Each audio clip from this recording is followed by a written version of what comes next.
Hello, praise the Lord, God's morning again. एक और बार दिल की गहराई से धन्यवाद स्तुति कीजिए। प्रभु यही चाहता है। हालेलुया। मैं जानता हूँ आपके रोज की ज़िंदगी बड़ी भारी होती है।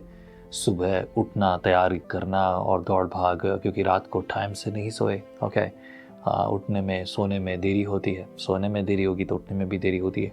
मैं इन सब चीज़ों से गुजरा हूँ, कभी कभी गुजरता हूँ और अक्सर होता है मेरे साथ। इसलिए मैं बहुत अच्छे से जानता हूँ। I am not giving you some kind of prophecy. Okay, don't expect like that. But हाँ, फिर भी मेरे लिए आनंद की बात है कि आप परमेश्वर के वचन को सुनने के लिए समय निकालते हैं। May be in the morning, may be afternoon, may be at night, कोई भी समय दिन का जो आपके पास अवेलेबल है कि आप 10 से 15 मिनट प्रभु का वचन सुने और एटलीस्ट उस पर थोड़ा मनन करें।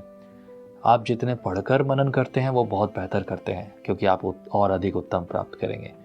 लेकिन आइए, चैप्टर 26 आज हम पढ़ेंगे। अय्यूब का उत्तर है, क्योंकि बिलदद के कथन पर बहुत छोटा सा चैप्टर था, 25 अध्याय 6 वचन का। और इस छोटे चैप्टर में बिलदद को जो जवाब मिल रहा है, लगभग सभी लोग एक ही जैसी बात कर रहे हैं। मतलब आप किसी के दुख में जब शामिल होते हैं तब क्या कहते हो?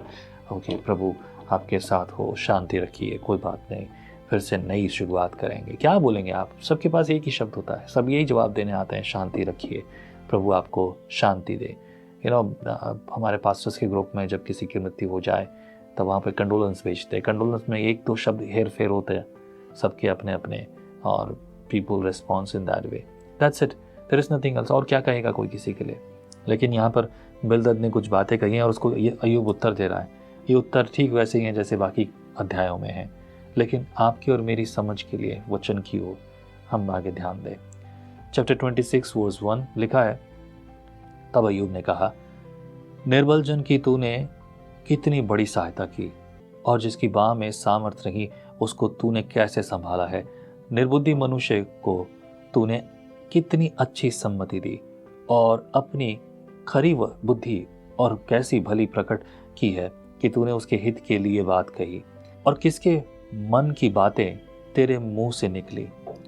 बिलदद का कथन। अब बिलदद भी यहाँ जवाब दे रहा है वर्स 5 में। बहुत दिनों के मरे हुए लोग भी जल निधि और उसके निवासियों के तले तड़पते हैं।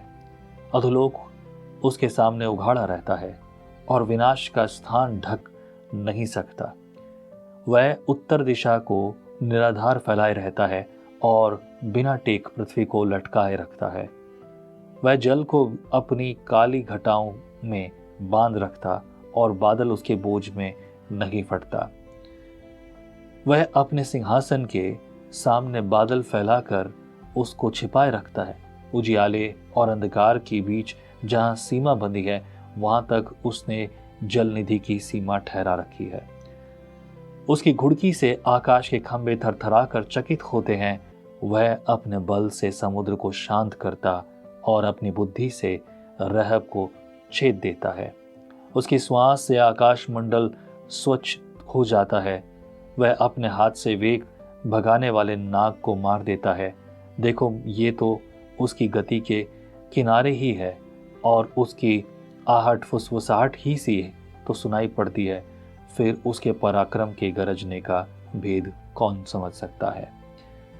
बिलदद के साथ अक्सर हमने देखा, बिलदद ने जब जब अय्यूब से कुछ बात कही है तो बड़ी गहरी बात की है। बिलदद, बाकी सारे भी लोग गहरी बातें करते हैं, पर बिलदद हमेशा ऐसी बातों को प्रकट करता है यहाँ पर जो उस पर भारी पड़ती है, और उसका प्रत्युत्तर देने के लिए वो अपने इमोशंस का इस्तेमाल करता है।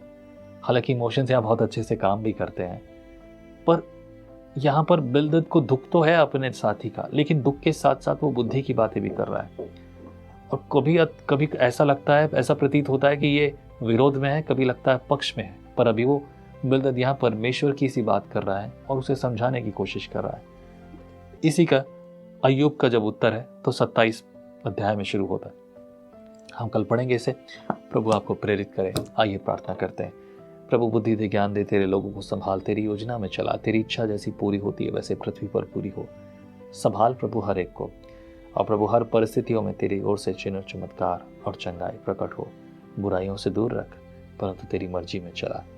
सारा दर, सारी महिमा तुझे देते हैं। यीशु मसीह नासरी के नाम से मांगता हूँ, आमीन। प्रभु आपको आशीष करें। अगले सुबह फिर मुलाकात होती है प्रभु मसीह के नाम में। आमीन। जय मसीह की। परमेश्वर का वचन जीवन देने वाली रोटी है। आओ हम इस जीवन देने वाली रोटी का और मजा लें। विजनरी टीवी पर। हम हमेशा सोचते हैं कि शायद मैं भी बाइबल कॉलेज जाकर बाइबल को अच्छे से सीखता, पर अब आपके लिए है visionary TV, deep Hindi Bible study के लिए।